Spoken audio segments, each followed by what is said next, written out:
In 1933, a quarter of all Americans had no job, no paycheck, no safety net, but they survived. Some even thrived. The methods they used have been almost completely erased from memory. Number 14 on this list was so profitable that entire industries were built to destroy it. Number 3 created a black market economy worth more than some states' entire budgets. These 20 forgotten ways of making money required no boss, no office, no resume, just grit and the kind of desperate ingenuity that modern America has trained out of us.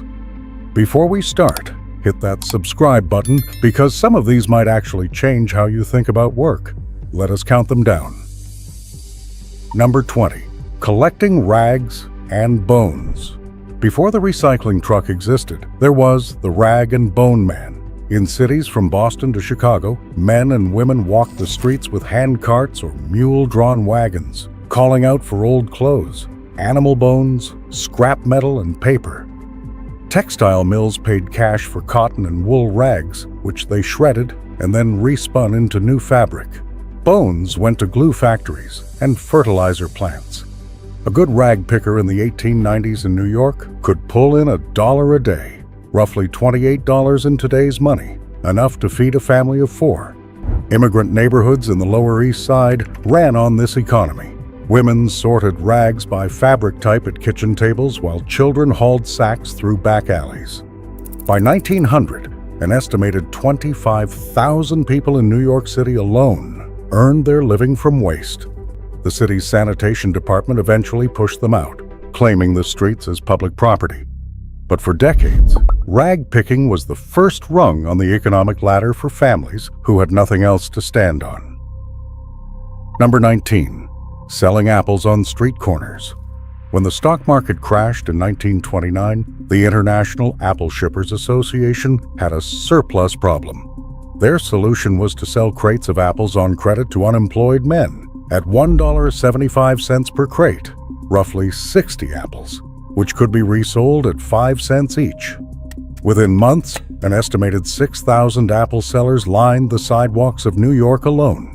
The image became the defining photograph of the Great Depression. A man in a worn suit, his hat pulled low, standing beside a wooden crate with a hand-lettered sign that read 5 cents.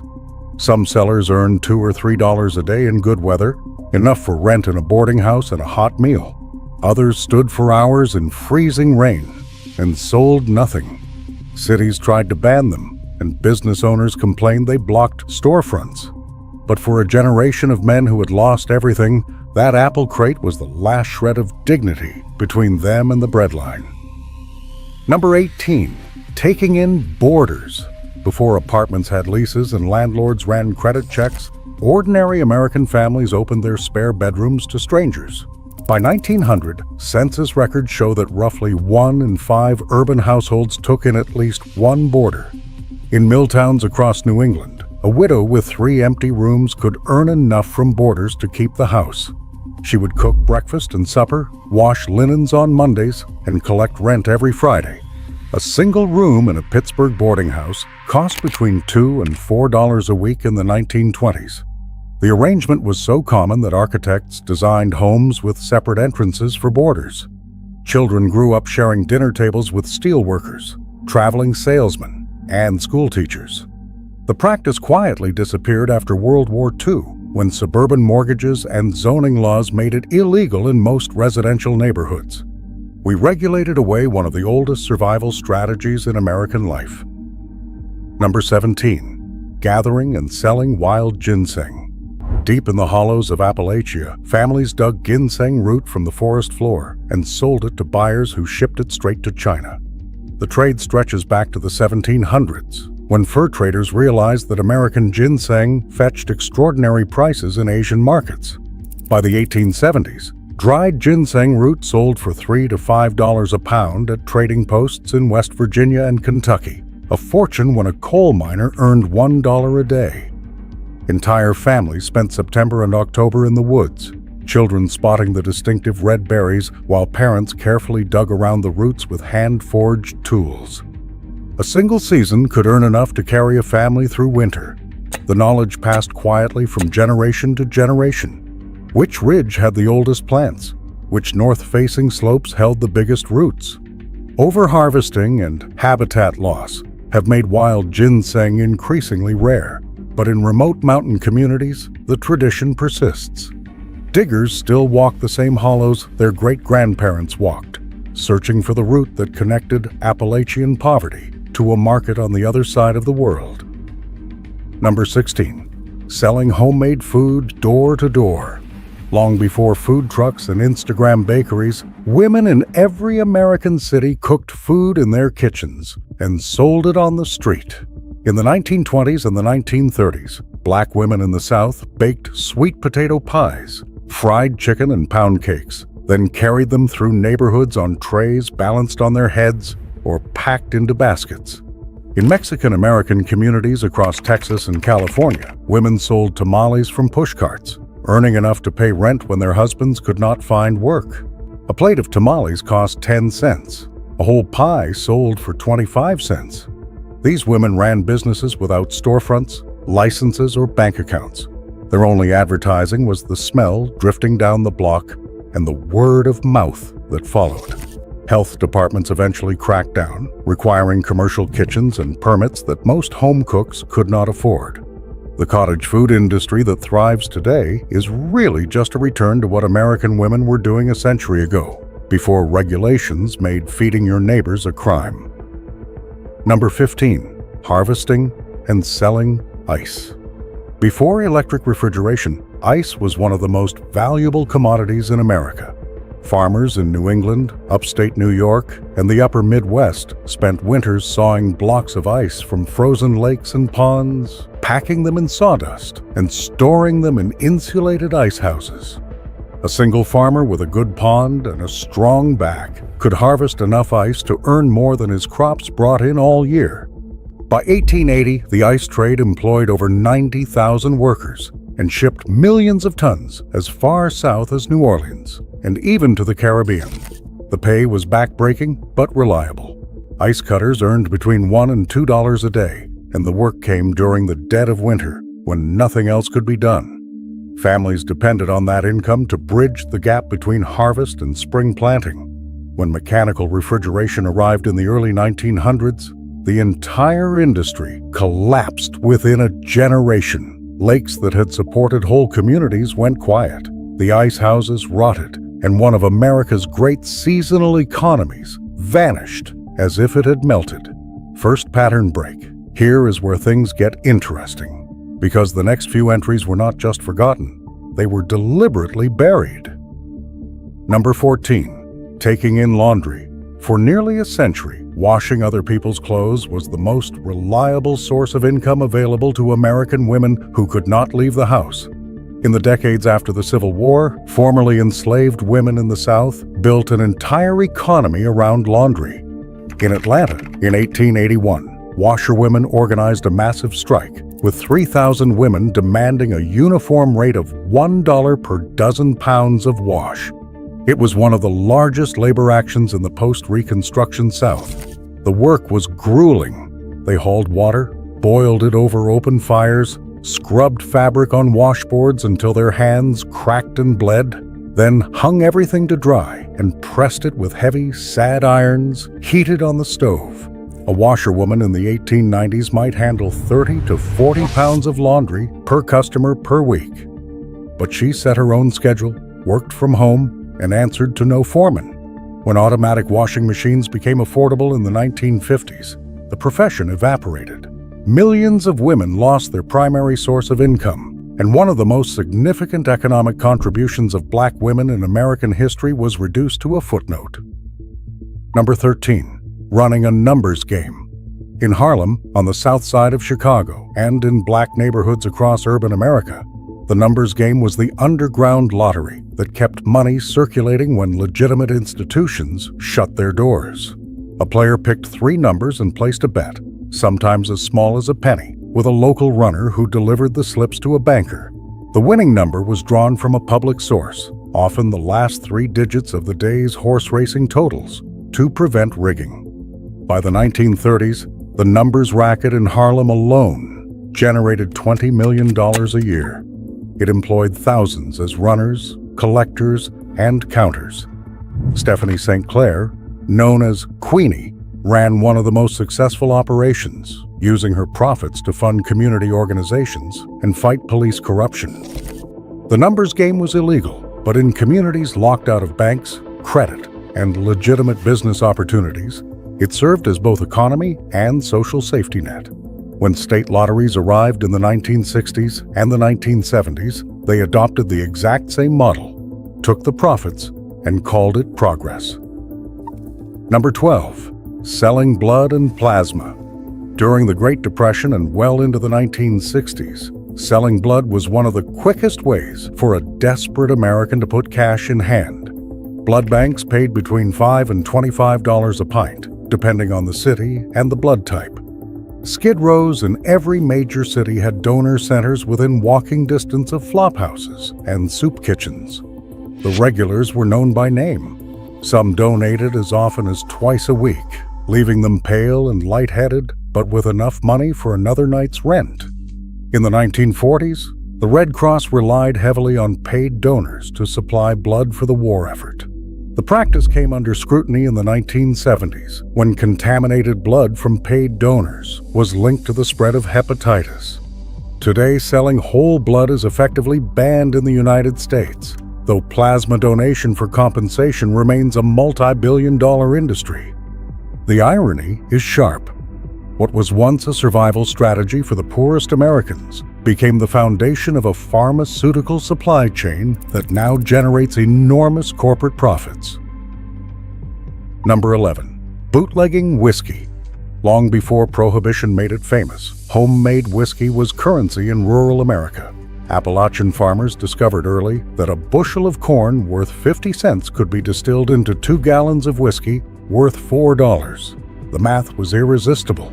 By the late 1700s, whiskey was so widely used as a medium of exchange that when the federal government tried to tax it in 1791, Western Pennsylvania erupted in the Whiskey Rebellion. The tradition never stopped. Through the 1800s and into the early 1900s, families in the hills of Kentucky, Tennessee, and the Carolinas operated stills as naturally as they planted tobacco. Prohibition just made it more profitable. A gallon of moonshine that cost 60 cents to produce sold for $6 to $8 during the 1920s. Runners modified their cars for speed, outrunning federal agents on mountain roads, a tradition that directly gave birth to NASCAR. When Prohibition ended in 1933, the moonshiners did not stop. Many kept running stills well into the 1960s, not out of rebellion, but because it was the only economy they had ever known. Second pattern break. Now here is something nobody talks about. The next few entries reveal how American ingenuity did not just survive hardship. It created entire underground economies that the government spent decades trying to destroy. Number 10. Trapping and selling furs. For over 2 centuries, the American fur trade was the economic engine of the frontier. But long after the great trading companies faded, individual trappers continued to earn a living from the woods.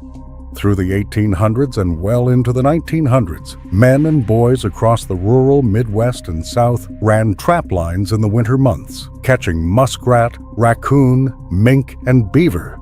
A prime muskrat pelt brought between 50 cents and $1 in the 1930s, and a skilled trapper could take 30 to 50 pelts in a season.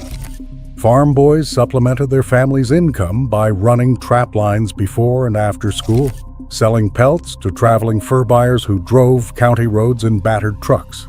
The income was seasonal, but significant.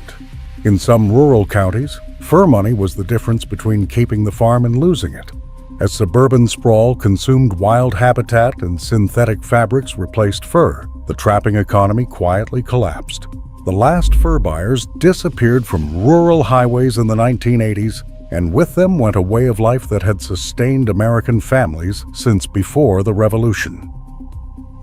Number 9. Shining shoes. In every American city from the 1880s through the 1960s, Shoeshine boys and men set up wooden boxes on street corners and outside train stations, offering a buff and polish for a nickel or a dime. The work required almost no capital. A box, a few tins of polish, some rags, and a pair of strong hands. Italian immigrant boys dominated the trade in New York. Black men held the corners in Chicago, Atlanta, and Washington.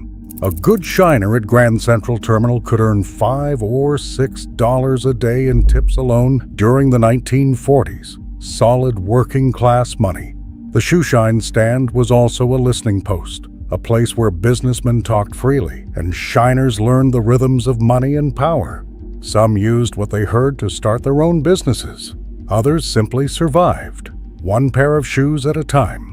The profession faded as casual dress codes replaced leather dress shoes, and sneakers conquered American feet. Today, a shoeshine stand is a novelty, but for 80 years, it was the entry point into the American economy for men who had nothing else to offer but effort. Number 8. Peddling patent medicines. Before the Food and Drug Administration existed, anyone with a wagon, a recipe, and a good story could travel from town to town, selling cure-all tonics. In the late 1800s, patent medicine sales in the United States exceeded $75 million annually, and a huge share of that went to independent peddlers working county fairs, frontier towns, and rural crossroads. The products were dubious at best. Most were mixtures of alcohol, opium, or cocaine, blended with herbs and marketed as remedies for everything from consumption to baldness. But the salesmanship was extraordinary. Peddlers staged elaborate shows with music, magic tricks, and testimonials from planted audience members. A good medicine showman could clear $50 in a single night at a county fair, an astronomical sum when factory workers earned $10 a week. The Pure Food and Drug Act of 1906 eventually brought regulation, but the traveling peddler survived in diminished form into the 1930s. The modern pharmaceutical industry owes its origin story to these wandering hustlers who proved that Americans would pay anything for the promise of good health. Number 7. Midwifery and healing. Midwives, healers, and community care. In every rural community and immigrant neighborhood, women delivered babies, set broken bones, brewed herbal remedies, and nursed the sick, all for a fee or an exchange of goods. Before hospitals became accessible to ordinary Americans, the local midwife was the entire healthcare system. In the early 1900s, midwives delivered roughly half of all babies born in the United States. In the rural South, granny midwives, most of them black women, charged between $2 and $5 per delivery, when a doctor charged $25. Some were paid in chickens, flour, or labor instead of cash. Their knowledge was encyclopedic, learned from mothers and grandmothers, covering everything from breech births to childhood fevers. The American Medical Association campaigned aggressively to eliminate midwifery in the early 20th century, calling it primitive and dangerous. State after state passed laws requiring medical licensing, effectively criminalizing the women who had kept their communities alive for generations. The current resurgence of midwifery and herbalism is a rediscovery of knowledge that was never lost. It was taken. Number 6. Selling firewood. In the days before natural gas pipelines and electric heating, firewood was a necessity that every household purchased, and cutting and selling it was one of the most accessible ways to earn money in rural America. A man with an axe, a crosscut saw, and a horse-drawn wagon could fell trees on his own woodlot or on public land, buck the logs into stove lengths, and sell cords to town dwellers who had no land of their own. A cord of hardwood in 1910 sold for between $3 and $6 depending on the region, and a strong man could cut and deliver a cord in 2 days. Entire families participated. Fathers felled the trees, sons split the rounds, mothers and daughters stacked the wagon. The income carried rural households through winter when farm work stopped and cash ran dry. As oil furnaces and central heating spread through American homes in the mid-20th century, the demand for firewood plummeted. What had been an essential winter economy became a weekend hobby. But for a century and a half, the woodpile was as important to the American household economy as the paycheck. Third pattern break. Here is where the story gets personal, because the next entries are not just about forgotten economies. They are about the people your own family might have been. Number 5. Fortune-telling and spiritualism. In the decades after the Civil War, a grief-stricken nation turned to spiritualists, mediums, and fortune-tellers in numbers that seem almost unbelievable today. By some estimates, 11 million Americans consulted spiritualists in the 1870s, out of a population of roughly 40 million. Many of the most successful mediums were women, and the income could be substantial.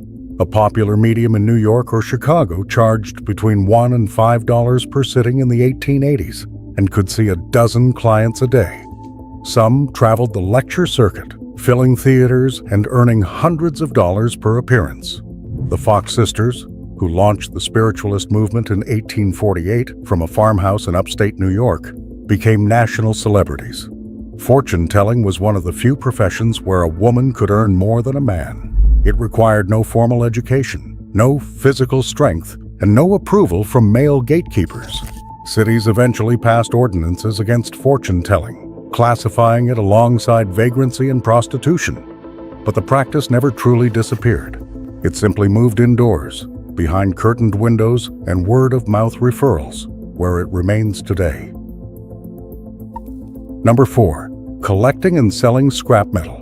During both world wars, scrap metal became patriotic gold. But long before the government launched collection drives, Americans had been gathering and selling scrap for generations.